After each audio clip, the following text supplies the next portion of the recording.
সুপ্রিয় শিক্ষার্থীবৃন্দ, প্রীতি ও শুভেচ্ছা নাও। আশা করি যে যেখানে আছো সুস্থ আছো, ভালো আছো এবং নিরাপদে আছো। ব্যবস্থাপনা বিষয়ের আজকের এই প্রথম অনলাইন ক্লাসে তোমাদের স্বাগত জানিয়ে শুরু করছি। প্রথমে অনলাইন ক্লাস সম্পর্কে দুই একটি কথা বলেই আমি আমার মূল আলোচনায় যাব। তোমরা তো জানো কোভিড-19 বা করোনা ভাইরাস পরিস্থিতির কারণে সারা পৃথিবী আজ স্তব্ধ, সারা দুনিয়ার লকডাউন। আমাদের বাংলাদেশেও সব কিছু লকডাউনের মধ্যে আছে এবং আমাদের শিক্ষা প্রতিষ্ঠানগুলো এইসব কারণে, করোনা ভাইরাস প্রাদুর্ভাবের কারণে চলতি বছর 2020 সালের 17 মার্চ থেকে আজ পর্যন্ত আমাদের সমস্ত শিক্ষা প্রতিষ্ঠানগুলো বন্ধ রয়েছে, যে কারণে আমাদের একাডেমিক কার্যক্রম এখন বন্ধ আছে। আমাদের এর মধ্যে উচ্চ মাধ্যমিক পরীক্ষা হওয়ার কথা ছিল 1 এপ্রিল থেকে, সেটাও স্থগিত করা হয়েছে। এই করোনা ভাইরাসের প্রাদুর্ভাব দিন দিন যেভাবে বাড়ছে, আমাদের এখানে সংক্রমণ যেভাবে বাড়ছে, এই পরিস্থিতিটা কবে স্বাভাবিক হবে আর আমাদের কবে আমরা স্বাভাবিক জীবনে ফিরে যেতে পারবো, এটা আসলে নিশ্চিত করে বলা অসম্ভব। তো যাই হোক, পরিস্থিতি যাই হোক, জীবন তো আর থেমে থাকবে না, কাজকর্ম তো আর থেমে থাকবে না। আমাদেরকে একটা পথ বন্ধ হলে অন্য পথে আমাদেরকে আমাদের কার্য সম্পাদনের জন্য আমাদেরকে বিকল্প পদ্ধতি খুঁজতে হবে। তো বর্তমানে এই প্রযুক্তির যুগে আমরা অনেক কিছুই কিন্তু আমরা আমাদের জীবনের কাজগুলো প্রযুক্তি ব্যবহার করে কিন্তু আমরা করে ফেলতে পারি। তোমরা জানো যে অনলাইনে এখন শপিং হয়। তুমি তোমার একটা পণ্যের অর্ডার করলে তোমার পণ্য একেবারে ঘরে পৌঁছে দিয়ে যায়। তো প্রযুক্তি আসলে আমাদের জন্য আশীর্বাদ। হয়তো অনেক ক্ষেত্রে আমরা এই প্রযুক্তিকে আমরা নানাভাবে মিসইউজ করি বা প্রপারলি ইউজ করতে পারি না। আমাদের অজ্ঞতা, আমাদের অদক্ষতা বা এটিকে প্রপারলি ইউটিলাইজ করার আমাদের যে মানসিকতার অভাব বা আমাদের আর্থিক সীমাবদ্ধতা, আমাদের যে প্রযুক্তির ডিভাইসের যে মূল্য, অথবা আমাদের দেশে মোবাইলের যে টক টাইম বা ডাটা ক্রয় করার যে রেট, সব কিছু মিলিয়ে আসলে সবার পক্ষে এটা ব্যবহার করা অনেক সময় সম্ভব হয়ে ওঠে না। তো যাই হোক, এই প্রযুক্তি ব্যবহার করে কিন্তু আমাদের জীবনে আমরা অনেক কাজ সম্পাদন করতে পারি। তো এখন শিক্ষা প্রতিষ্ঠানগুলো বন্ধ থাকাতে প্রায় বলতে পারো সারা পৃথিবীতে শিক্ষা প্রতিষ্ঠানগুলো এখন অনলাইন ভিত্তিক ক্লাস পরিচালনা করছে। তা আমাদের দেশেও ইতিমধ্যে সেটা পরিচালনা শুরু হয়ে গেছে। দেশের অনেক নামি দামি শিক্ষা প্রতিষ্ঠান শুরু করে দিয়েছে এবং পাশাপাশি আমাদের মফস্বল এরিয়াতেও অনেক শিক্ষা প্রতিষ্ঠান এটা শুরু করে দিয়েছে। তা আমি আসলে এই অনলাইন ক্লাস কীভাবে নেব, এটা তো বিভিন্নভাবে নেওয়া যেতে পারে। তোমরা হয়তো দেখে থাকবে যে ফেসবুক লাইভ করে আমাদের দেশের অনেক শিক্ষক মহোদয় তারা ক্লাস পরিচালনা করেছে, অথবা জুম নামক একটা অ্যাপস আছে, ওই অ্যাপস ব্যবহার করে এই সরাসরি ক্লাস বা লাইভ ক্লাস পরিচালনা করেছে। আবার তোমরা নিশ্চয়ই দেখেছ আমাদের সংসদ টেলিভিশন আমাদের মাধ্যমিক এবং আমাদের প্রাথমিক এবং মাধ্যমিক পর্যায়ের এই ক্লাসগুলো আমাদের সংসদ টেলিভিশনের মাধ্যমে সরকারিভাবে সেটা প্রচার হচ্ছে। অবশ্য সেগুলো রেকর্ডেড ক্লাস, আমি যতদূর জানি সেখানে খুব হাই কোয়ালিটি টেকনোলজি ইউজ করা হয়।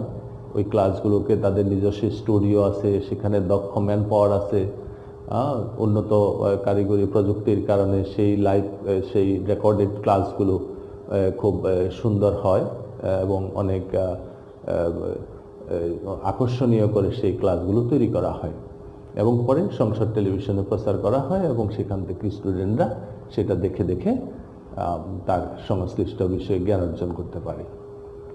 তো আমি বোঝার চেষ্টা করছিলাম, আমি হুট করে নিই যে আসলে কোন পদ্ধতিতে নেব। আমি একটা ক্লাস শুরু করে দিলাম, কিন্তু সেখান থেকে স্টুডেন্ট যদি ইউটিলিটিটা না পায়, তাহলে আমার সেই ক্লাসটা তো শুধু দায়িত্ব পালনের মধ্যে সীমাবদ্ধ হয়ে গেল। তো সে কারণে আমি একটু সময় নিয়েছিলাম যে এটাকে রেকর্ডেড ক্লাস দিব নাকি লাইভ ক্লাস করব। তো পরে আমি নিজেই এই কিছু শিক্ষকদের লাইভ ক্লাস আমি দেখেছি এবং যারা তাদের কয়েকজনের সঙ্গে কথা বলেছি, যারা জুম ইউজ করে ক্লাস করে তাদের সেটাও দেখেছি, কথা বলেছি। তবে এই ধরনের ক্লাসগুলোর অধিকাংশ ক্ষেত্রে স্পেশালি আমাদের মফস্বল এরিয়ার জন্য এটা স্টুডেন্টদের জন্য প্রপার ইউটিলিটি যেটা মানে পরিপূর্ণ যে একটা ক্লাস থেকে উপযোগিতা পাওয়া, এটি পাওয়া সম্ভব হয় না অধিকাংশ স্টুডেন্টের ক্ষেত্রে। এটার অবশ্য নানা কারণও আছে। এটা একদিকে হচ্ছে যে আমাদের বিশেষ করে মফস্বল এরিয়াতে নেটওয়ার্ক ব্যবস্থাটার অবস্থা তোমরা জানোই যে খুব দুর্বল নেটওয়ার্ক, অনেক সময় মোবাইলে কথা বলা যায় না, সেখানে একটা ভিডিও ক্লাস কীভাবে উপভোগ করবে। দ্বিতীয়ত হচ্ছে এখানে ডাটা কস্ট অনেক বেশি। ডাটা কস্ট, শহরে তো ওয়াইফাই থাকে এবং সেখানে আনলিমিটেড একটা লাইন নিয়ে নিলে সেটা দিয়ে শহরে প্রত্যেক ঘরে ঘরে এরকমের ব্রডব্যান্ড ওয়াইফাই কানেকশান আছে, ব্রডব্যান্ড কানেকশান আছে, সেটা ইউজ করতে পারে খুব স্বল্প খরচে। কিন্তু গ্রাম অঞ্চলে ডাটা কিনে অনেকের পক্ষেই আসলে এই মোবাইল ইউজ করে এই অনলাইন ক্লাস বা লাইভ ক্লাস এনজয় করা, এটা অনেকের পক্ষে সম্ভব না। আরও আছে যেখানে এখানে এই সমস্যাটা হচ্ছে গ্রামে স্পেশালি আমরা ক্লাসগুলোতে দেখি যে সেখানে স্টুডেন্টদের অর্ধেকেরও প্রায় বেশি সংখ্যক ফিমেল স্টুডেন্ট। আর আমাদের গ্রাম অঞ্চলে, এটা আমি আমার অভিজ্ঞতা থেকে বলছি, অধিকাংশ female student mobile phone use করে না অথবা করতে পারে না গার্ডিয়ানের নিয়ন্ত্রণের কারণে। তাদের একটা ফোনের প্রয়োজন হলে যেখানে মায়ের বা ভাইয়ের বা বাবার শরণাপন্ন হতে হয়, মোবাইলের শরণাপন্ন হতে হয়, তো সেখানে তার পক্ষে এরকম অনলাইন ক্লাস কিভাবে সে এনজয় করবে। একজন টিচার ওনার সময় মতো ক্লাস নেবে, ওই সময় হয়তো তার যে ভাই বা বাবার যে ফোন ইউজ করতো তিনি হয়তো বাইরে আছেন, তো সেক্ষেত্রে আসলে এটা সম্ভব না, মানে এখান থেকে পরিপূর্ণ ইউটিলিটিটা পাওয়াটা সম্ভব না। যাই হোক, এর বাইরেও আছে আরও অনেকের ফেসবুক আইডি নাই, অনেক ফিমেল স্টুডেন্টদের ফেসবুক আইডি নাই, আমি যতদূর জানি হয়তো মেল স্টুডেন্টদের আছে। প্রযুক্তির ব্যবহারের অদক্ষতা, তারপরে আছে বিদ্যুতের সমস্যা, এই রকমের নানাবিধ সমস্যা আছে। তো এই বিষয়টার সময়ের একটা ব্যাপার আছে এবং সে কীভাবে জানলো যে এই অনলাইন ক্লাসটা কখন নেওয়া হবে। এখন তো আমাদের কোনো প্রাতিষ্ঠানিক রুটিন নেই। প্রাতিষ্ঠানিক রুটিন থাকলে তার জানার কথা যে কোন সময় ক্লাসটি হবে, তার জন্য তার প্রস্তুতি কীভাবে নিতে হবে, কখন তাকে স্টার্ট করতে হবে বাড়ি থেকে, কখন ক্লাসে পৌঁছতে হবে ইত্যাদি, তার একটা মেন্টাল একটা প্রিপারেশান বা প্ল্যানিং তার কিন্তু আগে থেকে থাকে। কিন্তু এই ইনফরমেশনটা সে পাবে কীভাবে যে আগামীকালকে অনলাইন ক্লাসটা কখন হবে। তো এইসব বিষয়ে আসলে সমস্যাগুলোর কথা চিন্তা করে আমি সিদ্ধান্ত নিয়েছি যে আমার এই অনলাইন ক্লাসগুলো আমি রেকর্ডেড ক্লাস হিসেবে পরিচালনা করব, রেকর্ড করে দিয়ে এরপর স্টুডেন্ট তার সুবিধা মতো যখন তার বাবার বা মায়ের বা ভাইয়ের স্মার্টফোনটা তার হাতে থাকার মতো অবস্থা হয়, তখন স্টুডেন্ট তার এই ক্লাসগুলো সে উপভোগ করে নিতে পারবে। তবে রেকর্ডেড ক্লাসের চাইতে লাইভ ক্লাসের সুফল বেশি। আমি বলছি যে মফস্বলে নয়, এটা শহরাঞ্চলের জন্য বেশি।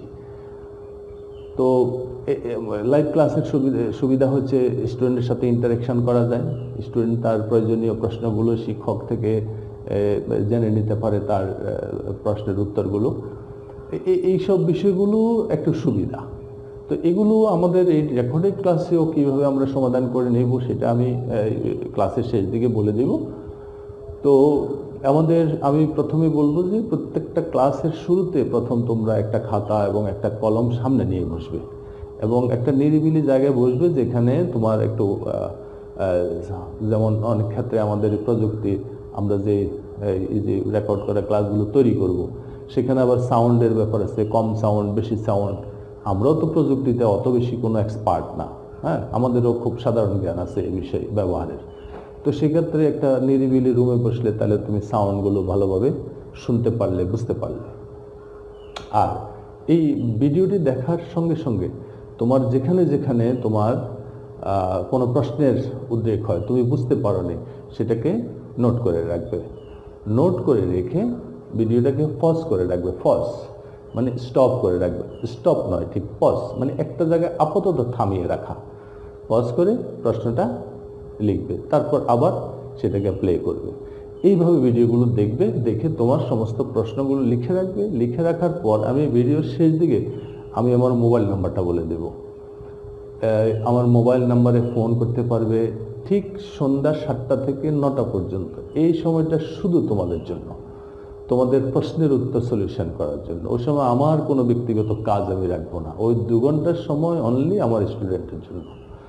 এছাড়া আমি ফেসবুক ইউজ করি। তোমরা যারা আমার ফেসবুকের সঙ্গে যুক্ত আছো তারা আমাকে মেসেঞ্জারে ওই প্রশ্নগুলো লিখে দিতে পারো। এটা দিনের যে কোনো সময়ে তুমি লিখতে পারো, দিনে রাতে, আমি আমার সুবিধা মতো দেখে আমি সেখানে উত্তরটা লিখে দেব।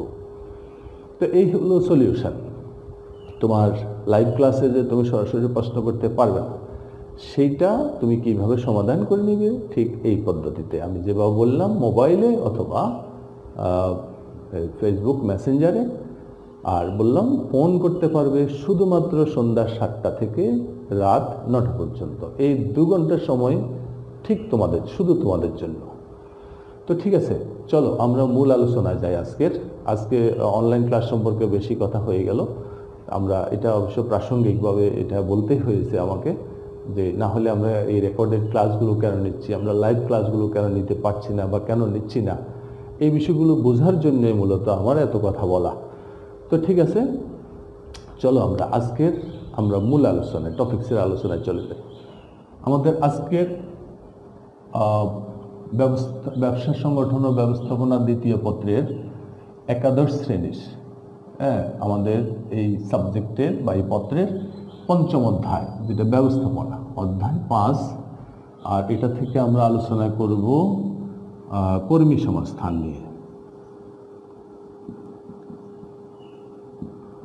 কর্মী সংস্থান বা স্টাফিং।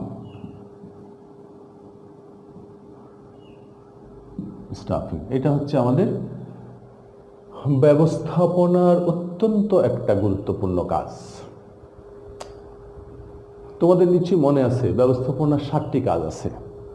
আলোচনার সুবিধার্থে আমি একটু কাজগুলো মনে করে দিতে চাই। আমাদের ব্যবস্থাপনার ফার্স্ট কাজ হচ্ছে পরিকল্পনা বা প্ল্যানিং। সেকেন্ড হচ্ছে সংগঠন বা অর্গানাইজিং। থার্ড হচ্ছে কর্মী সংস্থান বা স্টাফিং। ফোর্থ হচ্ছে নির্দেশনা বা ডিরেক্টিং। ফিফথ হচ্ছে সমন্বয় সাধন বা কোঅর্ডিনেটিং। সিক্সথ হচ্ছে প্রেরণা বা মোটিভেটিং। সেভেন্থ এবং শেষ কাজ হচ্ছে নিয়ন্ত্রণ বা কন্ট্রোলিং। আর এর মধ্যে ব্যবস্থাপনার প্রত্যেকটি কাজই গুরুত্বপূর্ণ, তবে সবচেয়ে গুরুত্বপূর্ণ, অনেক বেশি গুরুত্বপূর্ণ। প্ল্যানিং যেমন খুব গুরুত্বপূর্ণ কাজ, স্টাফিংও কিন্তু অত্যন্ত গুরুত্বপূর্ণ কাজ। আর স্টাফিং কেন গুরুত্বপূর্ণ কাজ, তোমাদের আলোচনা বোঝার সুবিধার্থে আমি অন্য একটা প্রসঙ্গ বা অন্য একটা টপিকস এখানে নিয়ে আসতে চাই। উৎপাদনের 6টি উপকরণ, আমি এর আগে আলোচনা করেছি কিনা জানি না, হয়তো প্রসঙ্গটা আলোচনা করে থাকতেও পারি। 6M তোমাদের আলোচনা যদি করি হয়তো এর মধ্যেই তোমাদের মেমোরিতে চলে আসার কথা। 6M এর সাথে কিন্তু আধুনিক ব্যবস্থাপনা বা অ্যাডভান্স যে ম্যানেজমেন্ট এখন বর্তমান যুগের, এই ম্যানেজমেন্ট কিন্তু আরও একটা নিউ কম্পোনেন্ট যুক্ত করেছে, যেটা হচ্ছে মেজারমেন্ট নাম দিয়ে মেজারমেন্ট কম্পোনেন্টটা যুক্ত করেছে। এই জন্য এখন 6Mটা 7M হয়ে গেছে। তো আমি সেটা বোর্ডে লিখে দেখাই, তাহলে তোমাদের বুঝতে সুবিধা হবে। আমরা 7Mটা দেখাই। M বলতে অ্যাকচুয়ালি ওই শব্দগুলোর বা উপাদানগুলোর নামের প্রথম অক্ষর বা আদ্যক্ষর, ফার্স্ট লেটার M। তো আমাদের এই যে নাম্বার 1 M হচ্ছে মানি। মানি বলতে এখানে ক্যাপিটালকে বোঝানো হচ্ছে। No business can be run without capital or money. আসলে মানি বা ক্যাপিটাল ছাড়া কোনো ব্যবসা চলতে পারে না। নাম্বার 2 হচ্ছে ম্যান পাওয়ার। সেকেন্ড এম যেটা, সেটা হচ্ছে man power.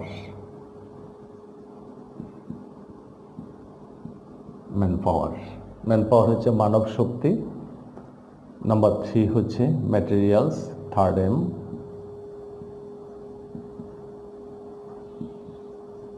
Materials. Number 4 M হচ্ছে মেশিনারি।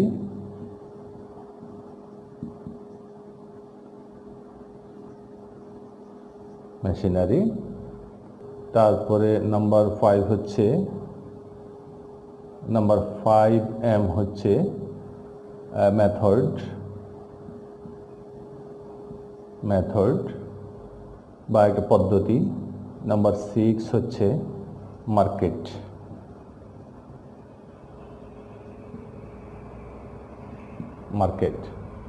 অ্যান্ড 7th এম হচ্ছে মেজারমেন্ট।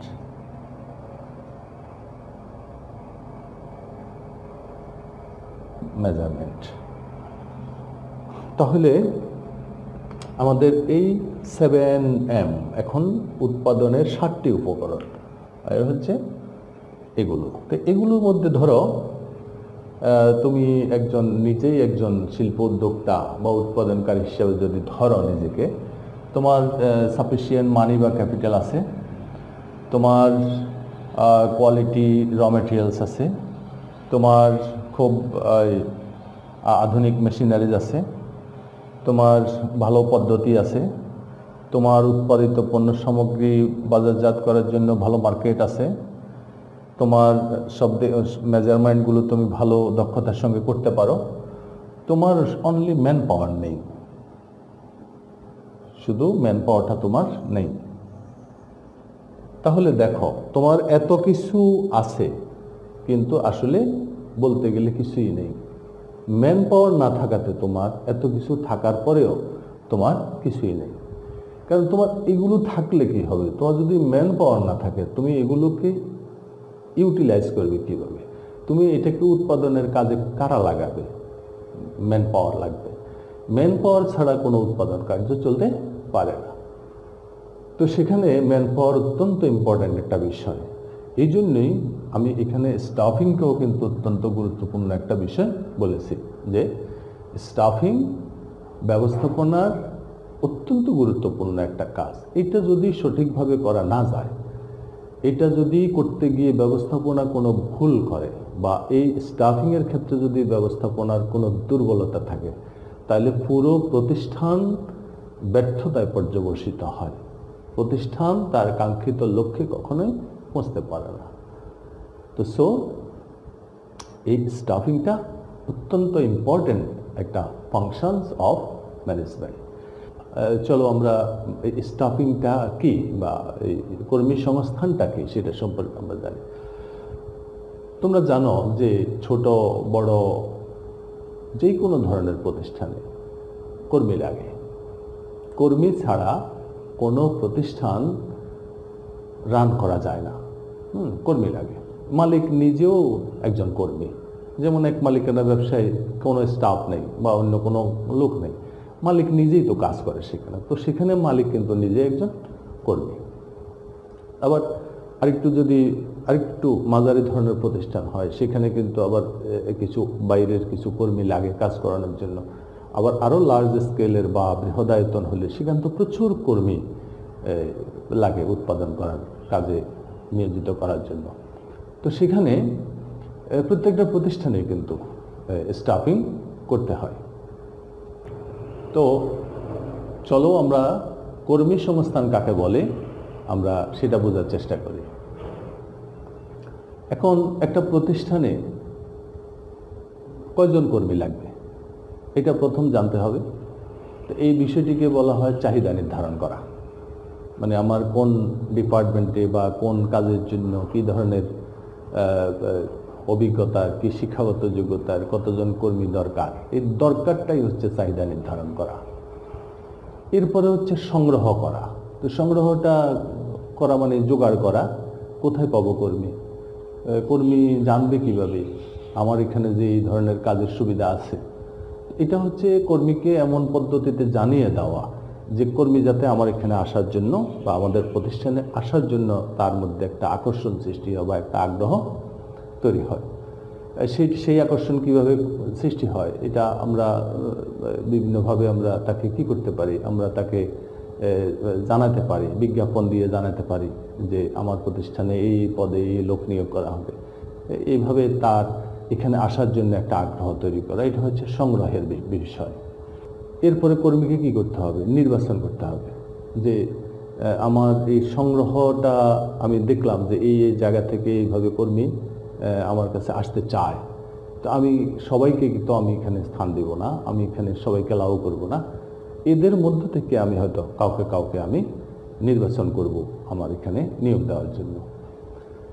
এরপরে তাকে নিয়োগ দেওয়ার পরে সে তো আমার এখানে কেন কাজ করবে, সে আমার এখানে কাজ করবে কিছু আর্থিক সুবিধা বা এর সঙ্গে কিছু অনার্থিক ব্যাপারও আছে, হ্যাঁ, এইগুলো পাওয়ার জন্য। তো তাহলে তার কি করতে হবে, তার এই আর্থিক সুবিধাগুলো, বেতন, মজুরি বা অন্যান্য তাকে আমরা কি দেব, এই বিষয়গুলো নির্ধারণ করতে হবে। এরপরে কর্মীকে আমরা তার কাজে আরও বেশি দক্ষ করে তোলার জন্য তাকে আমরা প্রশিক্ষণ দেব, তাকে আমরা তার কাজের দক্ষতা অনুযায়ী তাকে আমরা প্রমোশন দেব, আবার কখনো কখনো তাকে আমরা ডিমোশন করব। প্রমোশন হচ্ছে পদোন্নতি, ডিমোশন হচ্ছে পদাবনতি। অনেক সময় শাস্তিস্বরূপ এই ডিমোশন বা পদাবনতি করতে হয়। আমরা তাকে বদলি করব, এক জায়গা থেকে আরেক জায়গায় বদলি করব আমাদের প্রয়োজনে। আমাদের একটা ডিপার্টমেন্টে একটা পোস্ট খালি হয়ে গেছে, আমরা এই ডিপার্টমেন্ট থেকে একজনকে নিয়ে আমরা অন্য ডিপার্টমেন্টে ওই শূন্য পদটা পূরণ করব। কর্মীকে প্রয়োজনে আমরা ছাঁটাই করব। আমাদের এক্সেস কর্মী হয়ে গেছে বা একজন কর্মী কোনোভাবেই তার পারফরমেন্স ভালো দেখাতে পারছে না, আমার প্রতিষ্ঠানের কোনো লাভ হচ্ছে না, এই ধরনের ক্ষেত্রে বা অন্য কোনো অন্যায় অপরাধের জন্য আমরা তাকে ছাঁটাই করব। তো এই যে ইত্যাদি যে কাজগুলো আছে এতক্ষণ যেগুলো বললাম, যে এই কর্মীর চাহিদা নির্ধারণ করা, কর্মী সংগ্রহ করা, কর্মী নির্বাচন করা, কর্মীকে নিয়োগ দেওয়া, কর্মীর বেতন, ভাতা, তার মজুরি এগুলো নির্ধারণ করা, কর্মীকে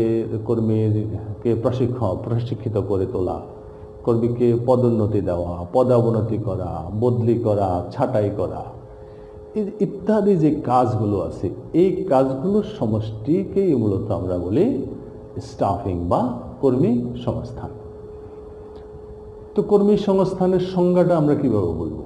কর্মী সংস্থানের সংজ্ঞাটা আমরা যদি বলি এইভাবে বলতে পারি আমরা যে একটি প্রতিষ্ঠানে কি পরিমাণ কর্মী প্রয়োজন তা নির্ধারণ করা এবং কর্মী সংগ্রহ করে তাদেরকে নির্বাচন করা, নিয়োগ প্রদান করা, তাদের আর্থিক সুবিধাদি নির্ধারণ করা, তাদেরকে প্রয়োজনে প্রশিক্ষণ দেওয়া, তাদেরকে পদোন্নতি দেওয়া, বদলি করা, পদাবনতি করা, প্রয়োজনে ছাঁটাই করার এই যে কাজ একটা প্রতিষ্ঠানে করতে হয়, এই সমগ্র কাজের বা সমস্ত কাজের সমষ্টিকে একসঙ্গে এটাকে বলা হয় কর্মী সংস্থান বা স্টাফিং।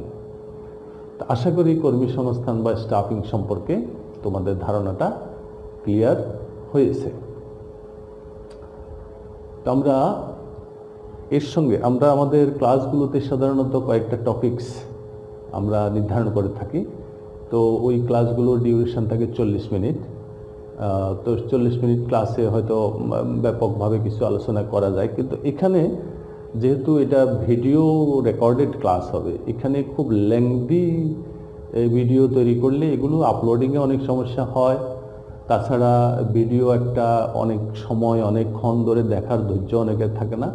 তা আমি ডিসিশন নিয়েছি যে আমি ছোট ছোট টপিকসগুলোকে একটা টপিকস বা ছোট টপিকস হলে হয়তো 2-3টা টপিকস রেখে যাতে করে অল্প সময়ের মধ্যে যে এই ক্লাসটি শেষ করা যায় এবং তোমাদের যেন দেখতে সুবিধা হয়, ডাটা যেন কম ইউজ হয়, এইভাবে আমি এই ক্লাসগুলো এখন থেকে নেব এবং প্রত্যেকটা গুরুত্বপূর্ণ টপিকস আমি আলোচনায় নিয়ে আসব। আশা করি তোমরা প্রত্যেকটি ক্লাস তোমরা দেখবে এবং তোমাদের প্রয়োজনীয় প্রশ্নের সমাধানগুলো আমার থেকে করে নেবে। আজকে আমরা শুধু কর্মী সংস্থান কাকে বলে এইটুকু শিখলাম। আর যেহেতু এটা আমাদের একেবারেই প্রথম ক্লাস, আমরা আর বেশি কোনো কিছুতে আলোচনায় গেলাম না, অন্য কোনো টপিকস যুক্ত করলাম না। আমরা পর্যায়ক্রমে আমরা ছোট ছোট ক্লাস করে আমরা আমাদের প্রত্যেকটা টপিকস আলোচনা নিই। আর এতক্ষণ তোমাদের মনের মধ্যে যে সকল প্রশ্নের উদ্রেক হয়েছে, অথবা তোমরা এতক্ষণ যে প্রশ্নগুলো লিখে রেখেছ, এই প্রশ্নগুলোর সমাধানের জন্য আমার সাথে যোগাযোগ করতে পারো মোবাইলে। আমার মোবাইল নম্বর হচ্ছে 01811845230। আমি লিখে দিচ্ছি বোর্ডে। মোবাইল নম্বরটা হচ্ছে 01811845230। এই নম্বরে কল করতে পারো। ঠিক সন্ধ্যা 7টা থেকে রাত 9টার মধ্যে, এই 2 ঘন্টা সময় শুধুই তোমাদের জন্য। তোমরা এই ক্লাস ছাড়াও তোমরা তোমাদের সাবজেক্ট সংক্রান্ত অন্য টপিক্সেও বিষয়েও তুমি ইচ্ছা করলে আমাকে এই সময়ের মধ্যে ফোন করে সমস্যার সমাধান করে নিতে পারো। কারণ আমাদেরকে তো কাজ চালিয়ে যেতে হবে। আমাদের কলেজ খোলার পর হয়তো তোমাদের এই প্রথম বর্ষ সমাপনী পরীক্ষাটা হয়ে যাবে, তো সেই ক্ষেত্রে অবশ্যই প্রস্তুতি আমাদেরকে রাখতে হবে। আর আমার ফেসবুক আইডি এই নামে আছে ASM কামাল উদ্দিন।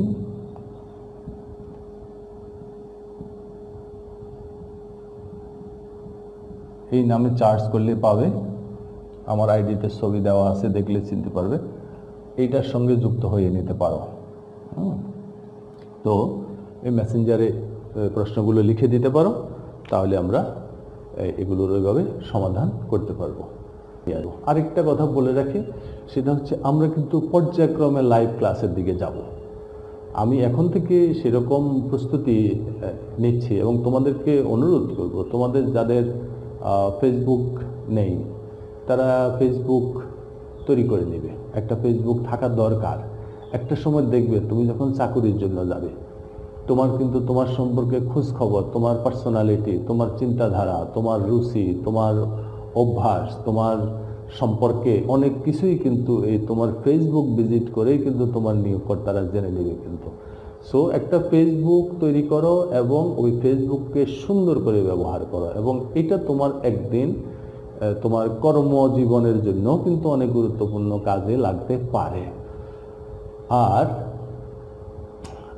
এইভাবে আমি অনুরোধ করব তোমরা আস্তে আস্তে লাইভ ক্লাসের দিকে চলে আসো। কারণ এই পরিস্থিতি কবে ঠিক হবে এটা আমরা বলতে পারি না।